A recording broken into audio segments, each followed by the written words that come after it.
I'm Jack Heath, author of 400 Minutes of Danger, and this is another story called Kill All Humans. Hope you like it. If you do, please subscribe. Someday, Major Griff said, wars will be fought entirely by machines. You'll be out of a job, Tak Zobel said. His teacher, Mr. McNulty, tried to silence him with a sharp look. Major Griff was a blue-eyed woman with a regal nose. She wore a bulky camouflage uniform and her hair was concealed under a matching cap. Her boots were as shiny as the medals on her lapel. Unlike everyone else Tak had seen on the army base, she was smiling, but the smile looked practiced and a little patronising. More than 2,000 unmanned aerial vehicles are already deployed in Syria, she continued. Bomb disposal is almost always done by robots. 40% of the boats in our navy have neither pilots nor passengers, but this machine will change everything. She adjusted the blinds, revealing the room behind the window. Tak had pictured white walls, white-coated workers and beakers atop Bunsen burners, but there was no one around. The lab actually looked more like a bowling alley. There were a bunch of monitors and racks at one end and paper targets all the way up at the other, with a long space in between. The targets were shaped like people. Not a bowling alley, Tak realised. A shooting range. Meet the ZX-90, Major Griff said, or as we like to call him, Zeus. The robot sat motionless amongst the racks of drills and angle grinders. It looked like a tank, but smaller, about the size of a bathtub. The shell was painted yellow and grey, like a dusty bee. A long gun was mounted on the front, and a bubble camera was stuck to the top. The class oohed and ahed. Kids at the back of the antechamber stood on their tiptoes to get a better view. Zeus can withstand a direct hit from any projectile short of a Hellfire missile, Griff said. Thanks to the fine hairs on his treads, he can climb almost vertically, and if he falls or tips over, he can right himself. Can he swim? Someone asked. No, but he's waterproof, so he can cross rivers by crawling along the riverbed. This is the current model. The next version will contain a helium canister and a weather balloon. If Zeus needs to surface, he'll be able to inflate the balloon and float upwards. Does it run on petrol? Someone else asked. Batteries, Griff said. He can recharge by finding and consuming biomass, dead animals, rotting plants, and so forth. Infrared cameras can help him identify enemy combatants, even in the dark, and he can shoot a metre-wide target from up to 3 kilometres away, which is better than the best human sniper. Cool, one kid said. Tak stared. He'd never seen a gun in real life, and it made him nervous. He wished the tour would move on to the plains. Tak hoped to be a pilot someday. His dad lived in Adelaide and his mum lived in Brisbane. Whenever he flew from one city to the other, he made sure to get a window seat, ideally near the wings, so he could watch the jets spin and the air brakes move. On weekends, he used a flight simulator on his computer to take virtual flights all over Europe. Mr. McNulty shushed his class. He was a long-legged man with swept-back hair and a striped necktie. How can the ZX-90 save human lives, Major? He prompted. Every robot we send into the field is one more soldier who can stay home, Griff said. She didn't elaborate. Can Zeus also be used for search and rescue? McNulty asked after a pause. That's not his primary function, Griff said. No, Tak thought. It's literally a killing machine. He stuck up his hand. McNulty looked nervous. Tak was not one of his star pupils. Yes, Griff pointed at Tak. Does the other side have robots too? Tak asked. Well, Mr. Zobel, Tak said. Tak Zobel? Well, that's an excellent question, Mr. Zobel. We are fighting several wars on several fronts, and some of our enemies have started using primitive robots, remote control cars, for example, to deliver explosives. Fortunately, our technology is much more advanced than theirs. With continued research and development, we hope to keep it that way. Griff pointed to a girl up the back. Yes. Surely the enemy doesn't need to build more advanced robots, the girl said. They can just steal yours. Tak could tell that McNulty was starting to regret taking this particular group of students on this field trip, but Major Griff merely chuckled. What's your name, sweetheart? She asked. Peggy, said the girl, who didn't look like she appreciated being called sweetheart. Tak didn't know her well, but she was the reason he had passed computer class. She had spent her lunchtime teaching him to use HTML tags. He still owed her a favour. Well, Peggy, Griff said, Zeus won't just let himself get captured. He can aim and shoot so quickly that the chance of an enemy combatant getting close enough to take control of him is minuscule.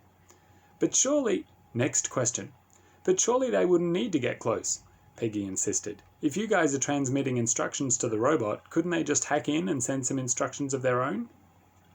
Zeus swiveled slightly. Lenses glittered inside the bubble camera. Everyone turned to look at the robot. Tak hadn't realised it was switched on. "He does that sometimes," Griff said, after a pause, "adjusting so he can see or hear better." Hi? "It can hear us?" McNulty whispered. "Oh, absolutely. He can even understand simple instructions. For example..." Griff tapped on the window. The robot's treads whirred as it turned to face her. "Zeus," she said. "Retreat." Zeus zoomed back to the paper targets in a matter of seconds and stopped. Griff said. "I expected him to move away from the targets, but never mind. He's still in the experimental stage, so he's full of surprises." Nervous laughter from the class. "How does he know the good guys from the bad guys?" one boy asked. "Good question. All our soldiers wear ID bracelets which broadcast a radio signal to unmanned vehicles and aircraft. Basically, it's a way of saying 'don't shoot' without making any sound. And Zeus can scan for weapons in a split second. He's programmed to never target people with tags or without weapons." "Unless someone messes with his programming," Peggy murmured. "Shh," McNulty said. Zeus slowly rolled back up the range towards them. "Any more questions before we move on to look at the fighter jets?" Griff asked. Peggy raised her hand again. Several people in the class sighed audibly. "Yes, sweetheart," Griff said. "When you said retreat," Peggy said, "the robot moved away from us. Doesn't that make us the targets?" At that point, Zeus opened fire at the class. Tak didn't even have time to duck. The gunshots were deafening as they slammed into the glass. Everyone screamed. But the shots didn't break the window. The glass chipped, but the bullets didn't come through. Zeus moved to the window and examined the chips with its camera. Tak backed away, his heart racing. "It's been hacked!" Peggy shrieked. "Stay calm," Griff bellowed. "That's not glass. It's aluminium oxynitride. Zeus can't break it. I'll ask everyone to quickly and quietly go back the way we came to leave the building." Kids were already running for the exit. Turning away from the window, Zeus rolled towards the laboratory door. The robot had no hands, and the door had both a handle and a keypad. Could the machine get through? The hinges at the top of the door exploded outwards in pieces. Sparks rained down on Tak's head. The robot was shooting its way to them. "Move, move, move!" Griff yelled. Tak raced after the rest of the class, out of the antechamber and into a long corridor. Griff slammed a heavy steel door behind them and locked it. She reached over to a handle on the wall, which looked a bit like a fire alarm, and pulled. A warning siren blared through the facility. This building was devoted to research and development, but the rest of the army base was populated with soldiers. If the class could get out of the building, surely they would be safe. Tak was a good runner. He was ahead of most of the class. He looked back as he ran, checking that they hadn't left anyone behind. They hadn't, but half the hinges on the steel door were missing. Zeus was coming after them. And if that gun really had a range of 3 kilometers, there was no time to get to a safe distance. They had to hide. Fast. The class ran through a set of double doors onto the airfield, a wide grassy field crisscrossed with tarmac. The doors swung shut behind them and the lock engaged automatically. The base had several buildings, but most were too far to run to in time. The closest cover was a huge aircraft hangar with a domed roof about 200 meters away. The front gates, the only way out as far as Tak knew, were much further away and in the opposite direction. Which way should he go? Griff made the decision for him. "That way," she bellowed, pointing to the aircraft hangar. Everyone else ran while she stayed behind to shut the door. Peggy was running alongside Tak. "I can't believe this is happening," Tak puffed. Peggy was red with exertion. "Just run," she said. The closer Tak got to the aircraft hangar, the bigger it seemed. When they reached the main door, he saw fighter jets lined up inside like bowling pins at the start of a game, and equipment crates stacked up against the walls. But there were no pilots or soldiers around. "Where is everybody?" McNulty demanded. "Who's going to stop the robot?" Griff had just arrived. She didn't look puffed, despite the heavy uniform. "We're prepared for scenarios like this," she said. She produced a mobile phone, punched in a number, and started talking. "This is Major Griff, authorization code Charlie Charlie Juliet Echo. Activate the Atlantis protocol." She hung up the phone. "I suggest you take cover," she said, jogging towards a row of crates. The group raced after her. The doors they'd just exited were visible through a narrow window near the crates. Tak watched another set of hinges burst in the distance. Would Zeus see them through the glass if it escaped? Was this window bulletproof? Tak asked, "What is the Atlantis?" Kaboom! A shockwave rippled out from the research and development building. The windows blew out on the bottom floor, then the first floor, then the second. Crash, crash, crash. A wreath of smoke swirled around the distant building.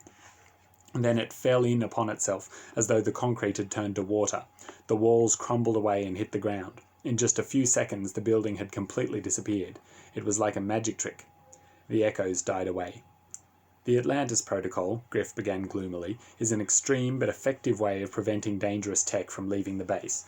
Zeus is now buried under 1,000 tons of concrete. Is anyone injured? Mr. McNulty asked. Everyone in the class shook their heads. Some of the kids still looked terrified. Others were merely dazed. I'll have to escort you all off the base now, Griff said. The cleanup will be a huge operation. And expensive. Tack wasn't sure Griff had intended for them to hear that part. He turned to look at the rubble-filled pit which had once been a building. How many amazing inventions had just been destroyed? A piece of concrete shifted. At first, Tack thought the debris was still settling, or perhaps another charge had gone off. But no, the piece of concrete had moved upwards. Major, Tack said, something's moving under the rubble. Griff stared at the wreckage, eyes narrowed. That's impossible, she said finally. I saw it, Tack insisted.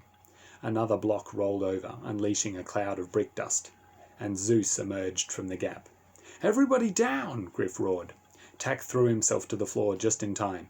A row of holes punched through the window. The bullets pinged off the parked planes and left dents in the cargo crates. If Tack had been standing up, he would have been shot in the head. When the echoes of the gunshots died away, Tack could hear the whirring of tank treads. Zeus was coming. Griff was still by the window, lying on her back in a growing pool of blood. She had been shot. Major! Tack cried. A groan echoed through the hangar. She was alive, but maybe not for much longer. The equipment crates had labels stamped on them. One said, Medical. Tack popped open the clasps. The crate was filled with med kits. He could see bandages and disinfectant through the plastic lids, as well as syringes marked anesthetic and adrenaline. Tack grabbed one of the kits and sprinted towards Griff. Dashing into the line of fire was a bad idea, but he did it anyway. He couldn't just watch Griff die. He reached the Major and dropped to his knees. The bullet had gone through her thigh. There was a lot of blood. The smell made him feel sick. Could a person survive after losing that much blood? Major Griff, he said, can you hear me? Griff's eyes were shut, but her voice was clear. I've been shot, she said. Yes. Tack fumbled with the med kit and dug out the bottle of disinfectant. My leg hurts, Griff said. That's a good sign. It means my spine is intact, and I haven't yet gone into shock. Tack could almost believe she was a robot. Tack upended the bottle of disinfectant onto the bullet wound. Griff hissed through clenched teeth as the fluid stung her skin. You have some first aid training, Mr. Zobel? She grunted. He'd had one brief lesson at school 2 years ago. Tack doubted that Griff would find that comforting. Sure, he said. Lots. He wound a bandage tightly around her leg. It bloomed red immediately. You have to put more pressure on it. Peggy was right behind him. She had run over to help. Tack pressed down on the bandage, trying to hold the blood in. She needs a hospital, he said. Can't get to the one on base, Griff mumbled. Her voice was getting faint. Not with that thing out there. Why is it trying to kill us? Tack demanded. It might be an accident, Peggy said. An accident? Think about it. If I hacked a robot, I wouldn't want it to go crazy while it was still on the base. I'd wait until it was on the battlefield. So? Tack didn't understand. So someone probably tried to take control of the robot in secret. But that's the trouble with artificial intelligence. The more complex it is, the more unpredictable. The robot realized it was under attack and reacted badly. Reacted badly? Tack looked down. His hands were sticky with blood. Infantry can't hurt it, Griff grunted. They'll stay back. Need air support. I have an idea. Peggy pointed at a computer terminal in another corner of the hangar. It was mounted on wheels so it could move around and had some kind of cannon on it. That looks like a laser targeting system, she said. If I can get it going, I can paint Zeus with a laser so a Hellfire missile can zero in on it. Tack's eyes widened. Can it shoot Hellfire missiles? No, Peggy said. You need a plane for that. But all the planes are in here with us, and there's no pilots, Tack said.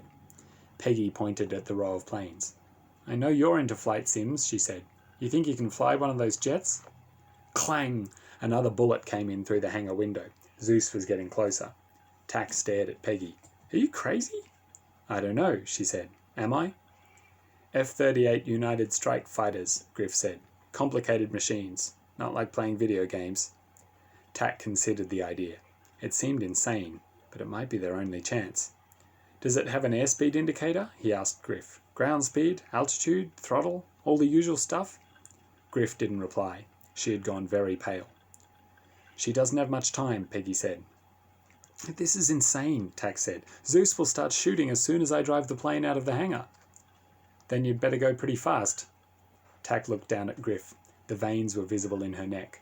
Then he looked back at the other students who were building a flimsy barricade out of equipment crates under McNulty's direction. "Okay," he said, "let's do this." The bleeding seemed to be slowing down.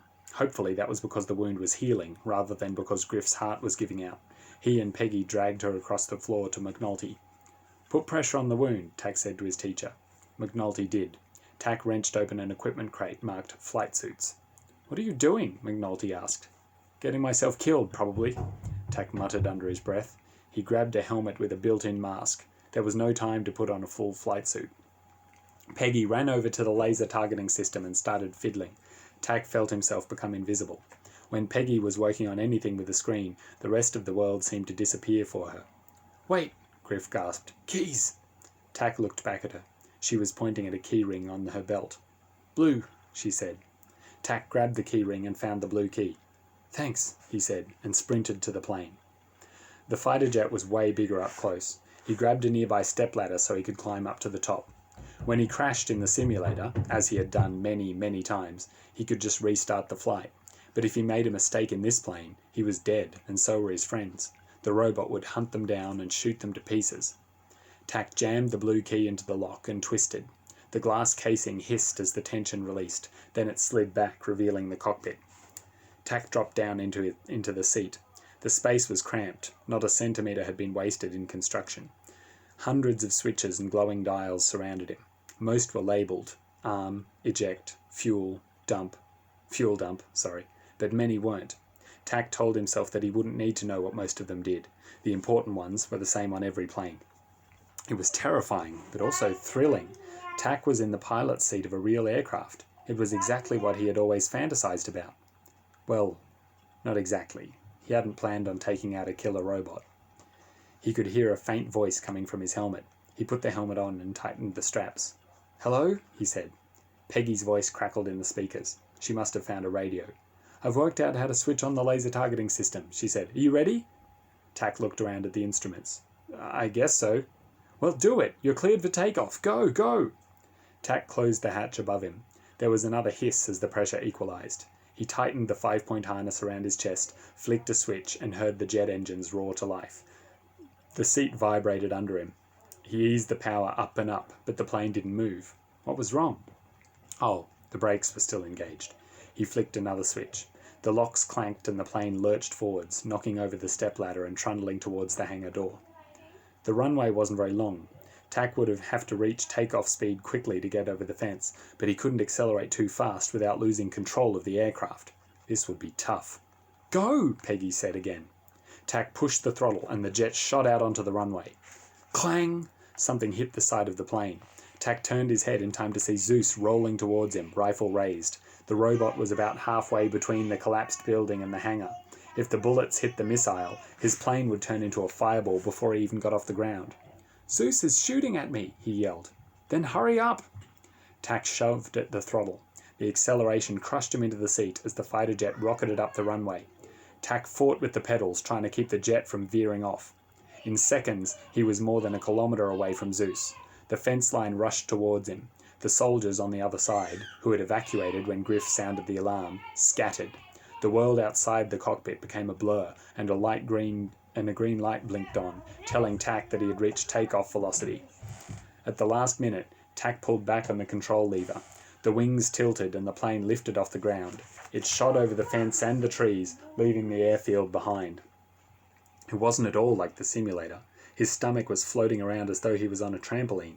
The plane was unimaginably fast. Tak tilted the stick, trying to turn the aircraft back around. The missile should steer itself towards the laser target, but he figured he had to be facing the right way before he fired it. The horizon sloped as the plane banked, circling back to the airfield. "Is the target ready?" he asked Peggy. "I've drilled a hole in the hangar wall," she said. "I just have to line up the laser with Zeus." Tak couldn't wait. He was going so fast he would overshoot the base in a matter of seconds. Hurry! Just give me a minute. Tack wasn't sure he had a minute, but he kept the nose of the plane pointed at the airfield. Okay, Peggy said. Locked on. There was a switch near Tack's right hand marked arm. He flicked it. For a moment there was no reaction. A shrill beep came from the instrument panel. Then a message flapped up on the screen. Armed. Tack reached for the button marked fire. Then he saw a flash of gunfire down below. No! Peggy screamed. What's happening? Tack demanded. His instrument panel beeped again. Target lost. Zeus is shooting at us, Peggy said. It hit the targeting system. Is everyone okay? I can't lock on. The laser is totally destroyed. Tack hit the fire button. Nothing happened. He tried arm and then fire. Still nothing. The missile wouldn't launch without a target.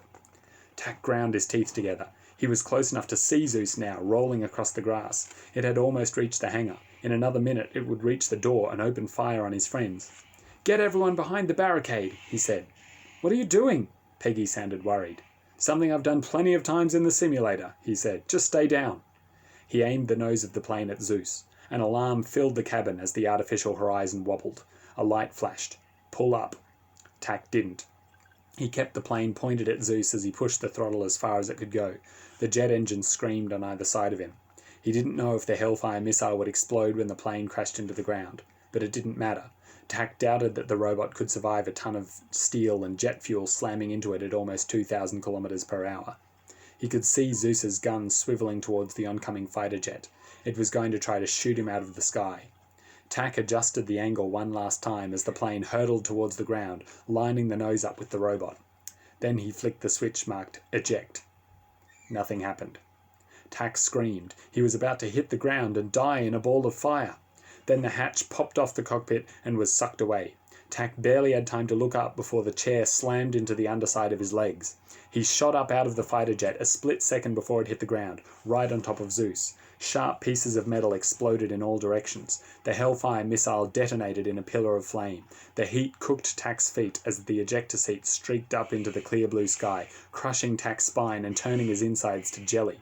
Shadows crawled in from the corners of his vision, and he fought to stay conscious. He was shooting upwards so fast that it took a while for the sound of the blast below to catch up.